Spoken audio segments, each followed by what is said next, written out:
Doctor ortho Ayurvedic oil और capsule, अब दर्द भी घुटने टेकेगा। पीएम मोदी ने किया ट्वीट, त्रिनिदाद और टोबैगो में सोहारी पत्ते पर परोसे गए भोजन की सांस्कृतिक महत्ता, भारतीय प्रवासियों की विरासत का किया सम्मान।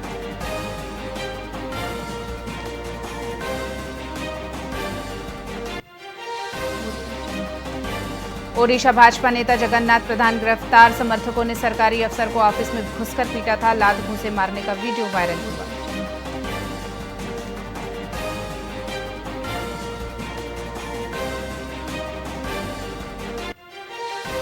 इंग्लैंड ने 3 विकेट गंवाए, भारत 510 रन आगे, शुभमन का दोहरा शतक, जडेजा ने 50 लगाई, बशीर को 3 विकेट।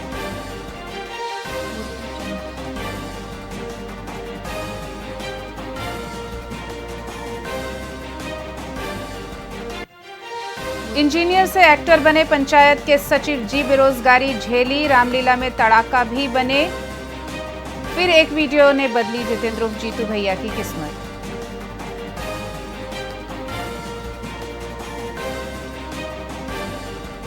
और लैंड स्लाइड के चलते केदारनाथ मार्ग बंद, एमपी में बाढ़ के हालात, राजस्थान के जालोर में 136 mm बारिश, हिमाचल में अब तक 37 की मौत।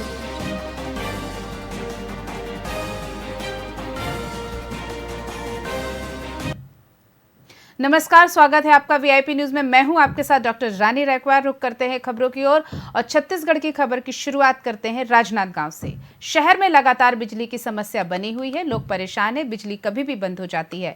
पटरी के इस पर तो लोग ज्यादा परेशान हैं क्योंकि 1 से तो 2 घंटा लाइट बंद रहती है, जिसके कारण लोग बहुत ज्यादा परेशान हो रहे हैं। सबसे महत्वपूर्ण बात यह है कि इसकी शिकायत करने के लिए फोन करो तो कोई फोन नहीं उठाता है। कर्मचारी इसको लेकर कई बार शिकायत कर चुके हैं, उसके बाद भी कर्मचारी नहीं सुधरते हैं। कर्मचारी कोई आने को तैयार नहीं होता है और अगर आते भी हैं तो मीटर को उखाड़ कर लेकर चले जाते हैं। इस कारण आम उपभोक्ता परेशान हो रहे हैं, गरीबों को कोई सुनने वाला नहीं, और जब लाइट बंद रहती है तो कई घंटों तक शिकायत पर कोई फ़ोन नहीं उठाते हैं, जवाब ठीक से नहीं दिया जाता है। इसी सभी समस्याओं को लेकर आज आम आदमी पार्टी ने बिजली कार्यालय का घेराव किया और ज्ञापन सौंपा। कहा अगर व्यवस्था नहीं सुधारी गई तो आने वाले दिन में बड़ा आंदोलन किया जाएगा।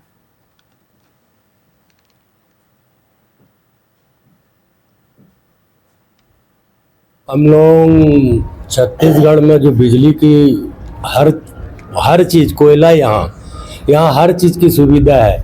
आज जनता, आम जनता इतना परेशान है, त्रस्त है। हर घर में देखो, जिसके यहाँ 1 किलोवाट है उसको बिजली बिल आप देखोगे 20-20 हज़ार, 25-25 हज़ार।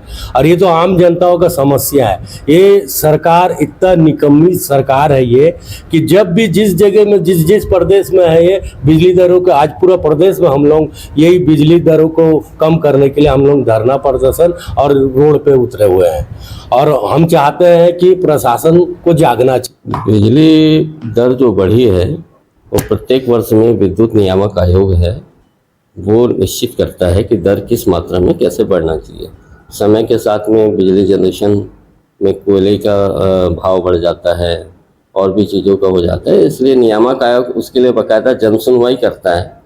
समस्त इंडस्ट्री वालों का, किसानों का, सभी लोगों को जनसुनवाई के लिए बुलाया जाता है और एक सहमति से होकर नियामक आयोग बिजली दर की वृद्धि को मंजूरी देता है, जिसे हम अपने CSPDCL में अडॉप्ट करते हैं। बरसात शुरू होते ही रतनपुर क्षेत्र में डायरिया तेजी से फैल रहा है। खासकर गिरजावन और नवागांव इलाके में मरीजों की संख्या बढ़ गई है। आपको बता दें कि सामुदायिक स्वास्थ्य केंद्र में सभी 16 बेड भर चुके हैं और केवल एक डॉक्टर के सहारे इलाज चल रहा है। प्रभारी डॉक्टर विजय चंदेल ने दूषित पानी से बचाव और खास साफ सफाई का इंतजाम करने के लिए सलाह दी है। वहीं स्थानीय जनप्रतिनिधि कन्हैया यादव ने अस्पताल का निरीक्षण कर प्रशासन से अतिरिक्त डॉक्टर और संसाधन उपलब्ध कराने की मांग की है ताकि संक्रमण पर नियंत्रण किया जा सके।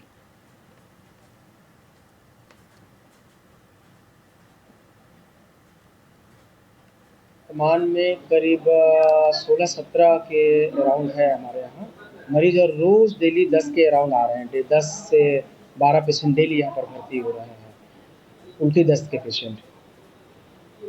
अभी कह सकते हैं कि धीरे धीरे करके स्थिति हो रही है खराब, लेकिन अभी कंट्रोल में है ओवरऑल।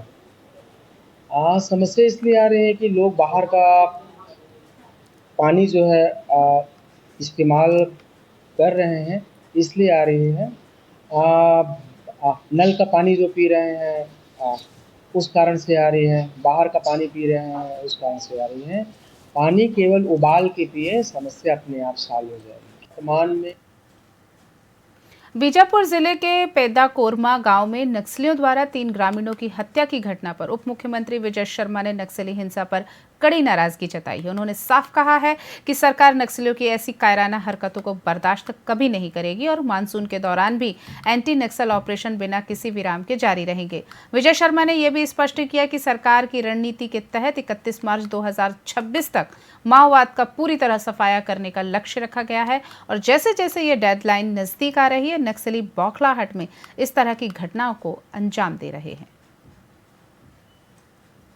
अरे युवक हो जाने देते, बच्चा था जिसकी हत्या की है भाई, बच्चा था। एकदम सारे ही दरवाजे बंद करने वाली बात है ये। कहीं कोई, जब ये सूचना ऊपर तक पहुंची थी, लोग कितने बेहल हुए थे। मतलब लोगों के 13 साल के बच्चे को आप गला रेत कर मारेंगे माता पिता के सामने। ये कहाँ की मानवता है? कौन सा आंदोलन है? क्या परिवर्तन चाहते हैं समाज में?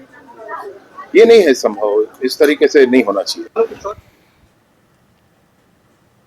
बिलासपुर में कलेक्टर संजय अग्रवाल की अध्यक्षता में बैंक की जिला स्तरीय परामर्शदात्री समिति DLCC और जिला स्तरीय पुनरीक्षा समिति DLRC की बैठक आयोजित की गई। इस बैठक में वित्तीय वर्ष 2025-26 के लिए 13,532 करोड़ रुपए की वार्षिक ऋण योजना एनुअल क्रेडिट प्लान का अनुमोदन किया गया, जो पिछले वर्ष की योजना में 1,000 करोड़ रुपए अधिक है। कलेक्टर ने कृषि क्षेत्र, विशेषकर डेयरी और मछली पालन के लिए लोन देने में बैंकों की कंजूसी पर गहरी नाराजगी व्यक्त की। उन्होंने संबंधित अधिकारियों को निर्देश दिए कि सभी लंबित प्रकरणों की जांच कर त्वरित निर्णय लेते हुए ऋण स्वीकृति प्रदान की जाए।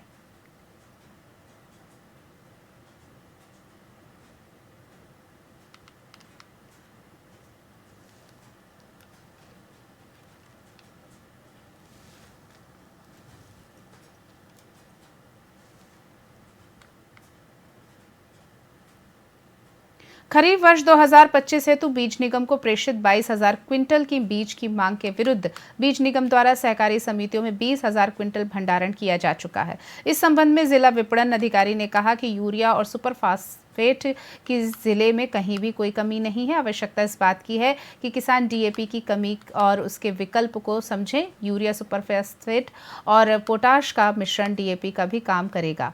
पैदावार वैसे ही होगी जैसे DAP से होती है। खरीफ सीजन में खाद और बीज की पर्याप्त व्यवस्था सरकारी समितियों में की गई है।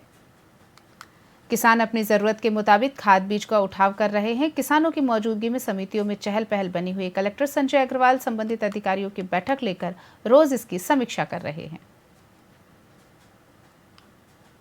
देखिए, जिले में सभी प्रकार का खाद है, सिर्फ DAP में प्रॉब्लम है तो ये पूरा कंट्री वाइज प्रॉब्लम है। DAP चूँकि इम्पोर्टेड है तो हमको कम प्राप्त हो रहा है, तो DAP की कमी रहेगी। इसके संबंध में हम कृषि विभाग REO वगैरह के माध्यम से, समिति के माध्यम से किसानों को यह समझाने का प्रयास कर रहे हैं कि DAP से बेहतर अगर हम यूरिया में सुपर और पोटाश का उपयोग करते हैं तो उसका जो एक कॉम्बिनेशन है वो DAP से बेहतर खाद के रूप में काम करता है। छत्तीसगढ़ सरकार ने कृषक उन्नति योजना का विस्तार करते हुए अब दलहन, तिलहन और मक्का उत्पादक किसानों को भी योजना का लाभ देने का निर्णय लिया है। पहले ये योजना केवल धान किसानों के लिए थी, लेकिन अब वे किसान भी पात्र होंगे जिन्होंने खरीफ 2024 में धान बेचा था और खरीफ 2025 में दाल, तिलहन या मक्का की खेती कर रहे हैं। आपको बता दें कि इस योजना के तहत किसानों को कृषि इनपुट के लिए आर्थिक सहायता दी जाती है। साथ ही राज्य में कृषि उत्पादों के बेहतर भंडारण और प्रबंधन के लिए लॉजिस्टिक हब की स्थापना में निजी निवेश को भी प्रोत्साहन किया जाएगा।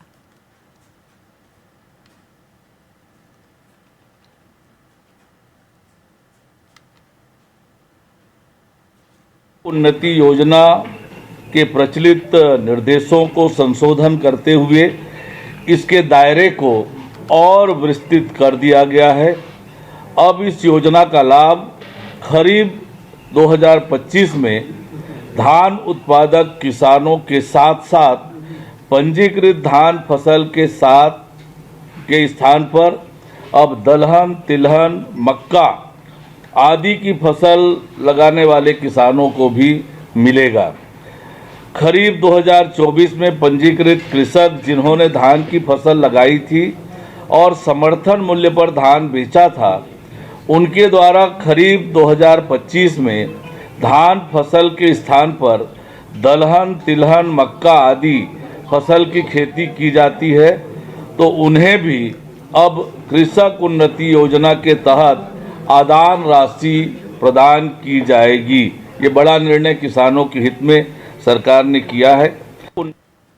बढ़ते हैं अगली खबर की ओर। IRCTC ने भगवान श्री राम के भक्तों के लिए एक विशेष ट्रैवल प्लान लॉन्च किया है। भारत गौरव डिलक्स AC टूरिस्ट ट्रेन से चलने वाली ये श्री रामायण यात्रा 25 जुलाई 2025 से दिल्ली के सफदरगंज रेलवे स्टेशन से शुरू होगी। 17 दिनों की इस यात्रा में अयोध्या, प्रयागराज, चित्रकूट, सीतामढ़ी, जनकपुर, नेपाल, श्रृंगेरपुर, नासिक, हम्पी और रामेश्वरम समेत राम से जुड़े 15 प्रमुख तीर्थ स्थलों के दर्शन कराए जाएंगे। यात्रा की शुरुआत अयोध्या से होगी, जहां श्रद्धालु राम जन्मभूमि मंदिर, हनुमानगढ़ी और राम की पेड़ी जैसे पवित्र स्थलों का दर्शन कर सकेंगे।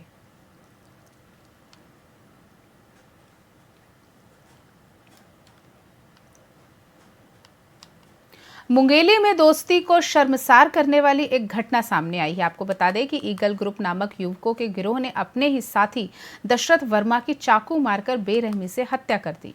मृतक के शरीर को पत्थर बांधकर मनियारी नदी में फेंक दिया गया। हत्या के पीछे पुरानी रंजिश को वजह बताया जा रहा है। वहीं घटना के 48 घंटे के भीतर मुंगेली पुलिस ने चारों आरोपियों को गिरफ्तार कर लिया है। साथ ही इनके कब्जे से हत्या में प्रयुक्त चाकू भी बरामद कर लिया गया है और आगे की जाँच जारी है।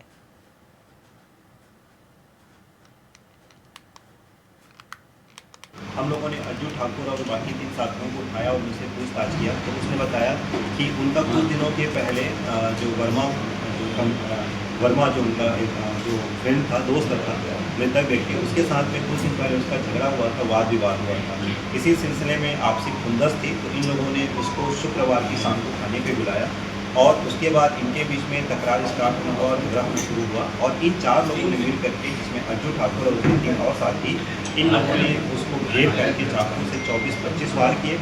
24-25 वार करने के बाद उसके हाथ को बांधा और पास में रखे हुए पत्थर को रस्सी से बांध करके उसको पास के नाले में फेंक दिया। हम लोगों ने अज्जू ठाकुर और बाकी 3 साथियों को उठाया और उनसे पूछताछ किया तो उसने बताया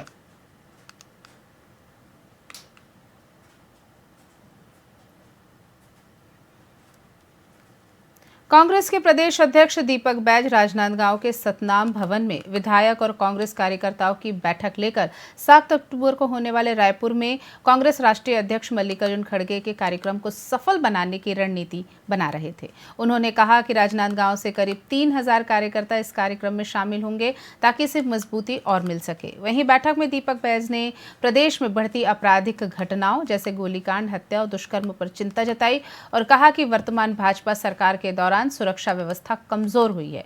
उन्होंने कहा कि कांग्रेस को इस स्थिति के खिलाफ लड़ना होगा और अगले 5 साल में सरकार बनाकर महिलाओं और आम जनता की सुरक्षा सुनिश्चित करनी होगी।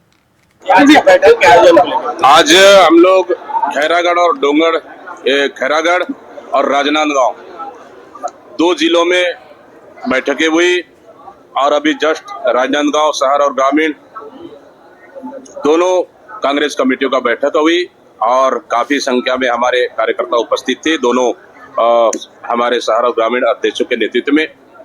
इस बैठक का मकसद है कि आने वाला 7 जुलाई को हमारे राष्ट्रीय अध्यक्ष माननीय मल्लिकार्जुन खड़गे जी रायपुर आ रहे हैं, छत्तीसगढ़ आ रहे हैं और रायपुर के साइंस कॉलेज में किसान जवान संविधान जनसभा को संबोधित करेंगे, क्योंकि इस सरकार में 1.5 साल की सरकार पूरी तरह से फेल हो चुकी है।